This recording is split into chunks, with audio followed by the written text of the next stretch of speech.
Now we're going to talk about economic growth a little bit using the production possibilities curve, of course. Now, to illustrate how economic growth is, we're going to use a kind of a simple example. Robinson Crusoe, okay? Or your favorite person. You. Let's say you are stranded on a desert island and you spend all day digging for clams. That's all you do. That's all you have time to do. You spend your day digging for clams on the beach, and that's how you survive. That's how you eat. Now, right now, since you're spending all your time digging for clams, the opportunity to increase your standard of living is pretty slim. I mean, you're getting kind of discouraged. You'd like to do some other things. Well, let's map this out with the production possibilities curve. On this axis, we're going to put clams. And on the other axis, let's put down a capital good. A capital good is a good used in the production of other goods. See, right now, all you have are your hands. I mean, you're digging with your hands. You don't have any capital goods. A capital good in this example might be a shovel, okay? Tools, machinery, factories, those are capital goods. Again, a capital good is a good used in the production of other goods. Well, let's put on this axis a shovel. And to keep this nice and sweet, you have all the knowledge, you have the human capital, because before you got stranded on a desert island, you learned how to make a shovel. Okay, you went to school and you learned how to do all that stuff, and it just so happens that in the island, you get off the beach, you go inward. Oh, there's all the minerals and there's all kinds of stuff. Everything you need to make a shovel, all right? Okay. So, right now, you're making that many clams, okay? If you spend all your time digging for clams, that's it. If you spend all your time digging or making shovels, you could produce that many shovels. And we'll connect the two dots, and you can make, a variety of combinations in between. So, you're here. You're right here. This is all you do all day long. And you you dig for clams and you eat the clams. Now, if you wanted to, if you had a shovel, you could dig those clams up in half the time. And then you'd have the rest of the day to do other stuff. Okay, maybe you'd have time to go pick some bananas or whatever, okay? But what must you do to get that capital good, that shovel? You are going to have to give up some clams, right? You're going to have to spend time going into the interior of the island and getting what you need to get to build that shovel, and that is time away from digging for clams. So, let's suppose, let's give this a number. If you are going to build that shovel, okay,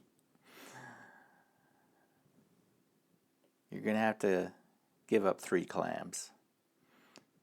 So in this case, you're going to have to go hungry a little bit, right?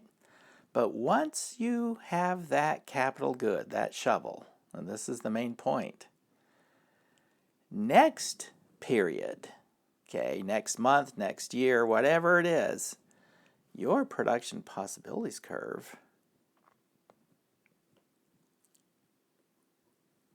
shifts out. You can now have more of everything because now that you have that capital good, you're more productive. Okay, these are terms we're going to come back to again and again. You are more productive. Productivity is what determines our standard of living. We're going to have a whole chapter on production and productivity. Want to raise your standard of living? Increase your productivity. And the only way you can do that is if you invest in some capital goods. And this includes human capital. Human capital, that's what you're doing right now. You're investing in human capital. Human capital is the knowledge and skills gained through education and training and experience. And I said in this example, you already possess the human capital to build a shovel. Okay. You brought that with you to the island. Phew, boy, that was lucky.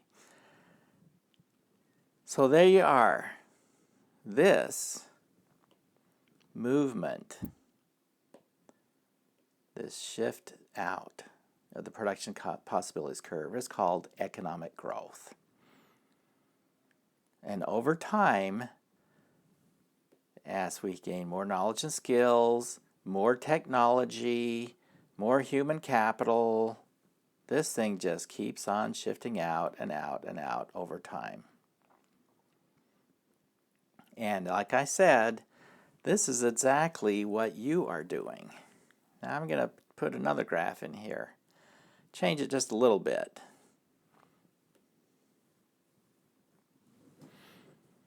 Well, let's put human capital on this axis, but I'm going to be specific and call it education. And maybe I'll even call it a college education, okay, since that's kind of what's happening here. It's one thing you've all got in common out there. And on this side, I'm going to put leisure. There you go.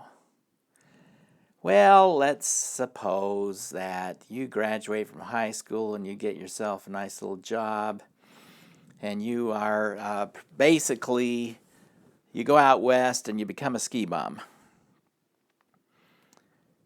You do some odd jobs, make just enough money to ski.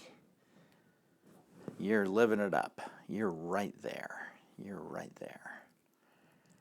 Well, a few years go by, you notice some of your friends are now graduating from college, or getting good jobs, and they're buying houses, and they have money left over to go skiing too.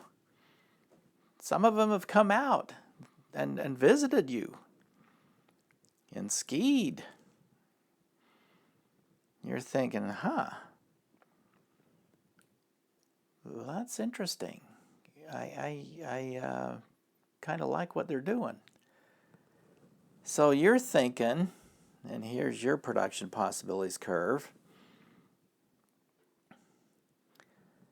Maybe I ought to invest in some human capital. Maybe I ought to learn how to do something other than bus tables and flip burgers.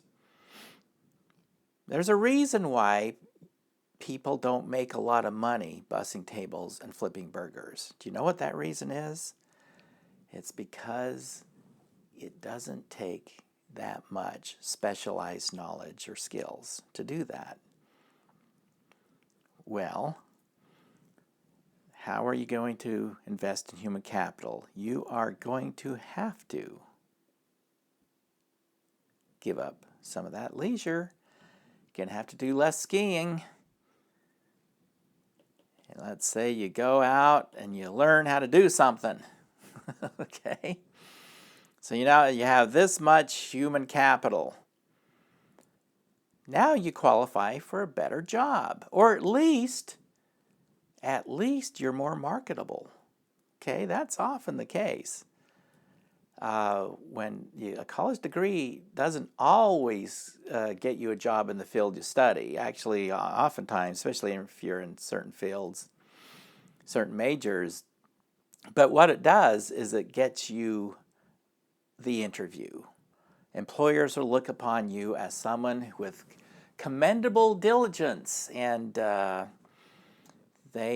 perseverance and persistence and qualities that they would like to have as an employee, even if you didn't major in exactly what it is they do. So either way, it gets you in the market. Well, again, you had to give up some leisure to get there. Now, let's say you wanted to qualify for an even better job. Let's say you wanted to go on and be, something that requires a graduate degree, a professor or a lawyer, a doctor, something a little more. How are you going to do it? You're going to have to invest.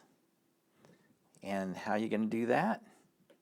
You've got to give up a little more leisure. And when you do that, next period, that's your production possibilities. And then the next period, you keep on going, that's your production possibilities. I mean, some people are really good at deferring their consumption out into the future. And that's what basically you're doing. Every time you move this direction, every time you go from here to here, here to here, what you're doing is deferring consumption into the future. And that's hard to do. We kind of like to have fun now, not tomorrow, not next year.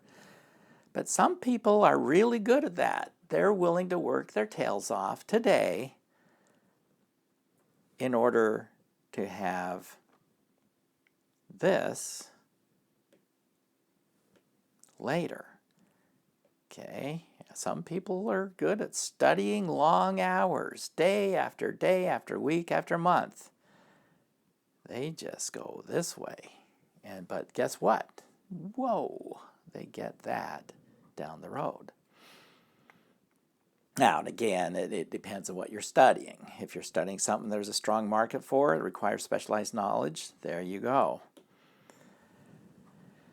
Okay, well, that's how economic growth works. In this case, it's your own personal economic growth. It's your own standard of living that you're increasing.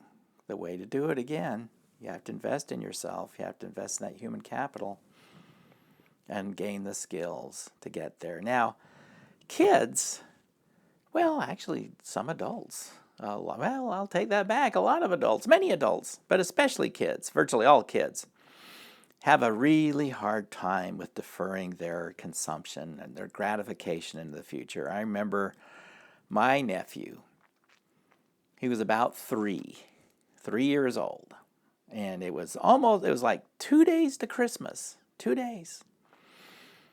Well, this was many years ago. My mom sent us down to the grocery store to get some things for Christmas Eve, and all the festivities. I took him with me, and he saw a toy gun right as we went into the store, and he had to have that gun. Oh, boy, did he want that gun. Well, I thought, okay, well, when he's not looking, I'll put it in the cart, and I'll give it to him for Christmas. We'll have it be from Santa Claus, I thought. We'll do that. But then I had to convince him that Santa would bring it. I said, you know what? I think let's don't get that now, because I'm pretty darn sure that Santa's going to bring that, and that's only 2 days from now. And so let's don't get that now. No. He wanted it right then. And I said, well, here's the thing. I know Santa. Santa and I are friends, and we talk once in a while. And I know for a fact he's bringing. I shouldn't tell you, but I'm going to tell you. He knows you, and I know him, and he's bringing it. He's bringing it. It's a fact. So let's just hold on. No. He wanted it now. Okay, so I'm getting kind of desperate. So I said, okay, here's the thing. I pulled out a little economic scarcity. I said, Santa only has so much room on that sleigh. Okay, now if he brings that gun all the way from the North Pole, only to find that you already have it, he's going to be upset. And you know what? And I've known him to do this. He's going to be upset enough that he's not going to leave you anything. Nothing. So here's the thing I want you to think about while we're shopping, okay? We're going to go through and get the stuff on the list, and you be thinking about this while we shop. Would you rather have the gun today and no presents from Santa 2 days from now? Or if you wait 2 days, you're going to have the gun plus everything else Santa's going to bring. So there's a trade-off. There's an, oh man, I thought, wise Uncle Kent, boy, he sure laid it out right. I thought, man, am I the uncle of the year or what? I am amazing. Okay, he thought about it for about a third of a second. He said, Uncle Kent, I've thought about it. I think I'll take the gun today. Well, I threw up my hands and said, sorry, kid, I guess I'm going to have to step in and save you from yourself. We're not going to get it, okay? I can't let you do that. You're okay, that's where I step in and just use force, right? So anyway, I did get the gun. He didn't know it. There it was, waiting for him for Christmas. And anyway, I was always astonished that he was willing to give it all away. 2 days. Okay, 2 days to a 3-year-old is an eternity, but he was willing to trade it all away to get it right now. So one of my favorite definition of maturity is the ability to defer gratification into the future. And a very immature child can't do that. A very immature child, young child, can't make this movement along here. They want it now. And some people are able to do it better than others as we grow older. Okay, well, that's it for economic growth. We'll see you for the next segment.